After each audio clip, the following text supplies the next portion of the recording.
Welcome back to Kavitha Chris channel. இன்றைக்கி நம்ம சேனலில் ஆட்டுக்குடல் எப்படி சுத்தம் பண்ணுறது அப்படின்றதான் பார்க்க போகிறோம். எனக்குமே இந்த வீடியோ எடுக்கும் போது தான் ஆட்டுக்குடல் எப்படி க்ளீன் பண்ணணும் அப்படின்றத நானுமே கற்றுக்கிட்டேன். ஸோ அதை அப்படியே வீடியோவாக எடுத்து உங்களோட ஷேர் பண்ணலாம். ஏன்னா என்ன மாதிரி தெரியாதவங்க நிறைய பேர் இருப்பீங்க. ஸோ அவங்களுக்கு இந்த வீடியோ கண்டிப்பாக யூஸ்ஃபுல்லாக இருக்கும். ஆட்டுக்குடல் இந்த மாதிரி இருக்கும். சில கடைகளில் க்ளீன் பண்ணி கொடுப்பாங்க அப்படின்னு சொல்கிறாங்க. ஆனால் எங்கள் சைட்லலாம் க்ளீன் பண்ணி தர மாட்டாங்க. ஒரு ஆட்டுக்குடலுக்கு 2 பாக்கெட் சுண்ணாம்பு தேவைப்படும். இது ஒரு ஆட்டோட குடல். இந்த ஆட்டோட குடலில் மேலே ப்ரௌன் கலராக இருக்கு இல்லையா, அதை ஃபஸ்ட்டு க்ளீன் பண்ணிக்கணும். அதுக்கு சுண்ணாம்பு இந்த மாதிரி கொஞ்சம் கொஞ்சமாக அதில் அப்ளை பண்ணிவிட்டு இந்த மாதிரி 2 கையால் நல்லா தேய்ச்சிங்க அப்படின்னா அந்த ப்ரௌன் கலராக உள்ளதெல்லாம் வந்துடும். அதை ஃபுல்லாக க்ளீன் பண்ணதுக்கப்புறமா நம்ம தண்ணி ஊற்றி நல்லா அலசிக்கலாம். சில பேர் சுடு தண்ணி விட்டு கூட இதை க்ளீன் பண்ணுவாங்க. நம்ம நார்மலாக ப்ளெயின் வாட்டரில் இந்த மாதிரி சுண்ணாம்பு தடவி க்ளீன் பண்ணோம் அப்படின்னா நல்லா ஈஸியாக இருக்கும் நமக்கு க்ளீன் பண்ணுறதுக்கு.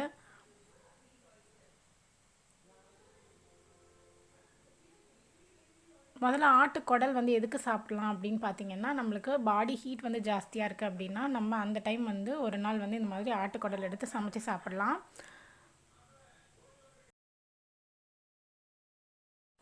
ஆட்டுக்கும் பார்த்தீங்க அப்படின்னா சிறுகுடல் பெருங்குடல் ரெண்டுமே இருக்கும். நம்ம சுண்ணாம்பு பெருங்குடலுக்கு மட்டும் போட்டு க்ளீன் பண்ணணும். இப்போ மொத்தமாக 2 பாக்கெட் சுண்ணாம்பு இதுக்கு தேவைப்பட்டுச்சு.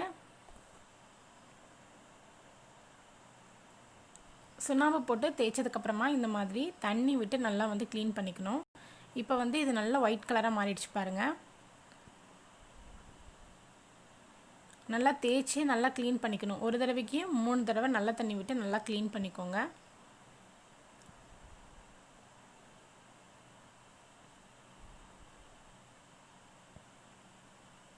இப்போ இந்த வெளிப்பக்கத்தை நல்லா தேய்ச்சி கழுவுனதுக்கப்புறமா இந்த குடலை நல்லா பரட்டி உள்ளே இருக்கிற ஏரியாவையும் நல்லா க்ளீன் பண்ணிக்கணும்.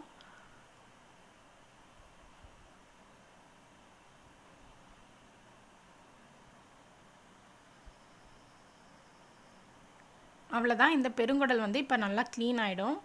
இது க்ளீன் பண்ணதுக்கப்புறமா சின்ன சின்ன பீசஸாக நம்ம கட் பண்ணிக்கணும். அதுக்கு முன்னாடி இந்த சின்ன குடலையும் எப்படி க்ளீன் பண்ணலாம் அப்படின்றத பார்க்கலாம். அதை எப்படி கழுவணும்? பிடிச்சி இப்படி இழுக்கணும்.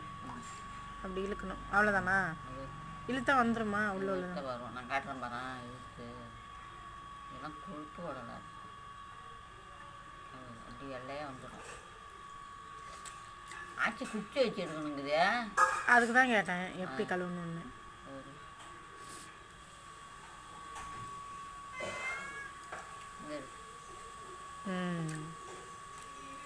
நானும் அப்படி தான் இழுப்பேன். குச்சி நான் இழுப்பேன். குச்சி வச்சா தூளாக போகணும்.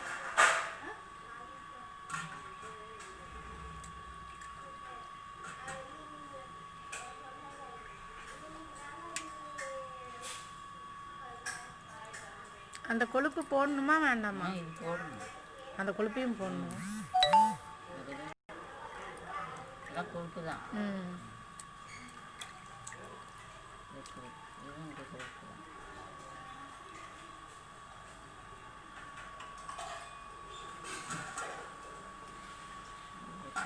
எடுத்துருவானு அவங்க நல்லா கொடுத்துருக்காங்க.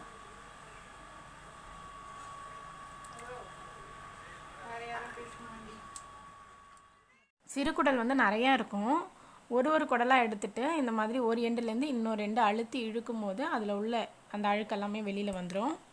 இந்த மாதிரி தான் க்ளீன் பண்ணணும். சின்ன குடலை ஒவ்வொரு குடலையுமே நீங்கள் 3 தடவை க்ளீன் பண்ணணும். இந்த மாதிரி 3 தடவை க்ளீன் பண்ணிங்கன்னா கடைசியாக எதுவுமே வராது. இந்த மாதிரி நல்லா கம்ப்ளீட்டாக க்ளீன் ஆகிடும்.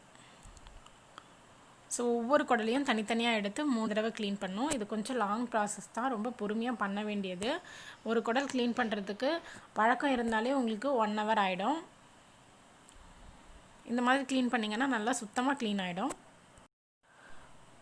2 குடலையுமே எப்படி சுத்தம் பண்ணுறது அப்படின்றது இந்த வீடியோவில் கிளியராக எக்ஸ்பிளைன் பண்ணியிருக்கேன். எல்லாருக்கும் புரிஞ்சிருக்கும் அப்படின்னு நினைக்கிறேன். அடுத்தது க்ளீன் பண்ணி முடிச்சதுக்கப்புறமா இந்த மாதிரி சின்ன சின்ன பீசஸாக கட் பண்ணிக்கணும். பெருங்குடலை ஓரளவுக்கு கொஞ்சம் பெரிய பீசஸாக கட் பண்ணலாம். ஆனால் சிறுகுடலை ரொம்ப சின்ன சின்ன பீசஸாக கட் பண்ணணும்.